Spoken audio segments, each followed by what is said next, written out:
আসসালামু আলাইকুম ওয়া রাহমাতুল্লাহি ওয়া বারাকাতুহু। আউযু বিল্লাহি মিনাশ শাইতানির রাজিম। বিসমিল্লাহির রহমানির রহিম। ওয়ালতাকুম মিনকুম উম্মাতুন ইয়াদউনা ইলাল খায়রি ওয়া ইয়া'মুরুনা বিল মারুফ ওয়া ইয়ানহাউনা আনিল মুনকার ওয়া উলাইকা হুমুল মুফলিহুন।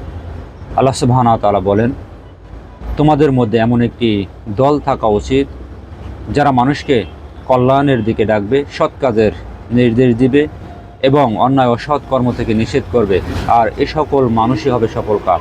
সুবহানাল্লাহ।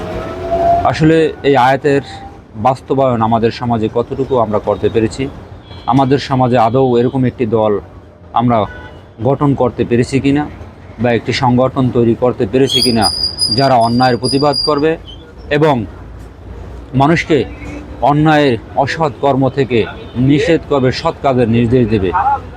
আমরা যদি আমাদের সমাজ থেকে পরিপূর্ণভাবে অন্যায়, দুর্নীতি, জুলুম, অত্যাচার, মাদক এটি মুক্ত করতে চাই, সেক্ষেত্রে আমাদের সমাজে কোরআনের এই আয়াতকে বাস্তবায়ন করতে হবে। কোরআনের এই আয়াত আমাদের সমাজে যদি বাস্তবায়ন হয়, আমরা যদি প্রত্যেকটা গ্রাম মহল্লায় একটি দল গঠন করতে পারি, যারা সর্ব অবস্থায় রাজনৈতিক ভেদাভেদ ভুলে যারা অন্যায়, জুলুম, অত্যাচার, মাদকের সাথে জড়িত তাদেরকে প্রতিরোধ করবে, প্রতিবাদ করবে এবং তাদেরকে কল্যাণের দিকে ডাকবে, সৎ কাজের নির্দেশ দিবে।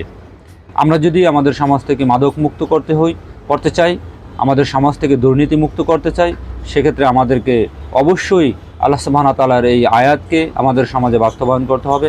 আমাদের প্রত্যেকটা গ্রাম মহল্লায় একটি করে সংগঠন তৈরি করতে হবে। যদি আমরা এই আয়াতের বাস্তবায়ন করার চেষ্টা না করি, আমরা যদি আমাদের সমাজে একটি সংগঠন বা একটি দল তৈরি না করি, সেক্ষেত্রে আল্লাহ তাআলা আমাদেরকে আবার সতর্ক করে বলেন, ওয়ালা তাকুনু কাল্লাযীনা তাফাররাকু ওয়াখতালাফু মিন বাদি মা জাআহুমুল বায়িনা।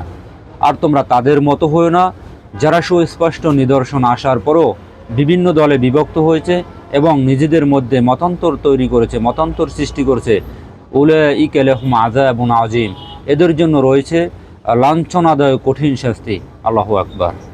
তাই আমরা আমাদের সমাজ থেকে পরিপূর্ণভাবে দুর্নীতিমুক্ত, মাদক মুক্ত যদি করতে চাই, অবশ্যই কোরআনের এই আয়াতকে আমাদের সমাজে বাস্তবায়ন করতে হবে।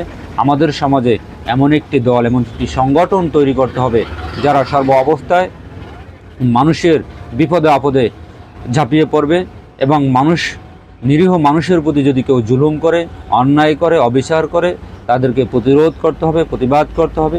আমাদের সমাজ থেকে এরকম সৎ, সাহসিক কয়েকজন ব্যক্তিকে নিয়ে প্রত্যেকটা মহল্লায় একটি রাজনৈতিক ভেদাভেদ ভুলে প্রত্যেকটা মহল্লায় একটি সংগঠন তৈরি করতে হবে। আমরা যদি এই সংগঠন তৈরি করতে পারি, ইনশাআল্লাহ আমাদের বর্তমান প্রজন্ম এবং ভবিষ্যৎ প্রজন্ম সকলেই একটি সুন্দর পরিবেশ পাবে ইনশাআল্লাহ। আসসালামু আলাইকুম ওয়া রাহমাতুল্লাহি ওয়া বারাকাতুহু।